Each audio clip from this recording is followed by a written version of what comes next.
presentation will demonstrate you how to assemble a personal computer. This is internal view of your blank computer cabinet. There is variety of cabinets available in the market with different size and shapes. You can choose one according to your choice. This is power supply. It is also called SMPS. It means switch mode power supply. It sits at the top rear of the case. This is 5.2-inch base at the top for the CD-ROM drives. This is 3.5-inch base at the bottom where the floppy disk and hard drive will mount. You can attach more than one hard drive in the case to increase the storage capacity. This is where the motherboard will be mounted in the case. It includes small screws where motherboard will be attached. This is a close view of the screws that to be used to attach motherboard. The motherboard itself is supplied in an anti-static bag and should be kept there until you are ready to mount it in the case. Slide the motherboard gently into position so that the connectors at the rear mate with the holes in the back of the case. At the rear of the case, these are the holes for the motherboard connectors. These holes should match with the connectors of the motherboard. Once the motherboard is placed, insert screws into the mounting posts and tighten. These are the points where screws will be inserted. Each of the front panel leads and switches must be attached to the corresponding pins or connectors on the motherboard. The front panel connectors are A. Speaker, which often has a 3-pin wide connector, B. Power LED, C. ATX power switch, D. HDD LED, and E. Reset switch. Here is the another view after connecting all the connectors.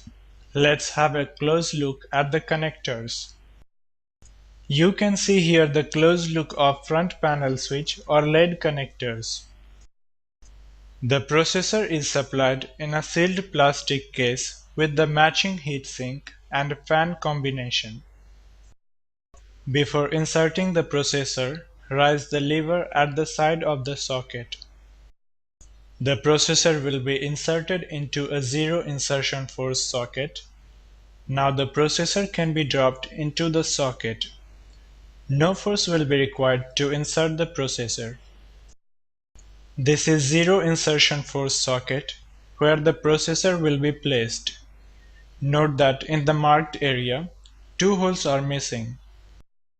At the bottom of the processor, two pins are also missing from the corner.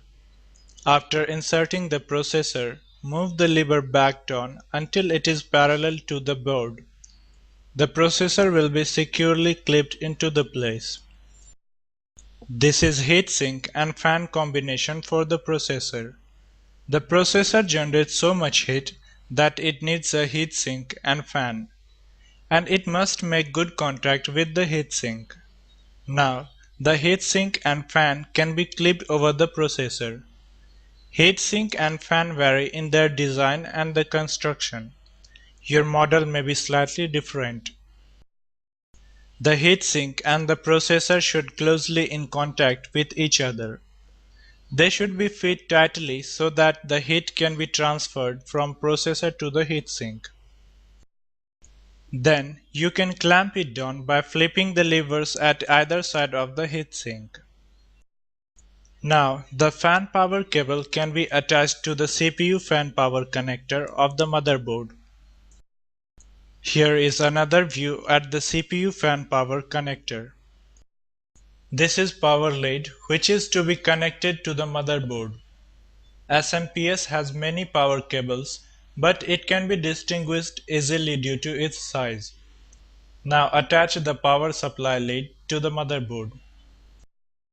This is close view of motherboard power supply connector. This is additional power lead for Pentium 4 and Celeron motherboard. Attach the additional power lead if required. Slots marked with red arrows are RAM slots. Most new motherboards today have 3 or 4 sockets for RAM. They are usually placed close to the processor. Push the RAM slots into the socket. As you push in them, the locks at each end will automatically rise and clamp the module into place. This is upper view of the RAM attached to the computer. Before inserting the hard drive, make sure it is configured correctly. This is hard disk drive, which is used to store the data. They vary in capacity and you can use it according to your choice. 40 GB and 80 GB hard disk drives are most common. Before inserting the hard drives, make sure it is configured correctly. Now gently slide the hard drive into a 3.5-inch bay. Insert at least 2 screws on each side of the drive that came with the case and then tighten them. The CD-ROM drive slides into one of the 5.25-inch bays. Make sure its jumper is set correctly. Now you can start attaching the data cables. The upper two slots are used to connect HDD and CD-ROM with motherboard via data cables. This small slot is used to connect the floppy drive to the motherboard. Now the other end of the primary IDE cable has been plugged into the hard drive. Once the data cables have been inserted, the power connectors can be attached. Attach these 4-pin power cables to HDD and CD-ROM. On the motherboard, these are PCI slots which are used to attach expansion card to the motherboard. For example, an internal modem. You can buy an internal modem from any computer hardware store. When inserting an expansion card, make sure that it mates with the socket precisely and correctly. Tighten the screw that holds the expansion card. It's time for final check the data and power cables connection. You can tidy up the cables so as to not impede airflow through the case. Attach the side panels and screw them into place. Now it's time to attach different peripherals. This shows the different slots of motherboard which is to be used for connect to the peripherals. Here mouse and keyboard will be connected. Here monitor will be connected. This is the cable from the monitor to connect with CPU. If you want to use network cable, then connect the cable here.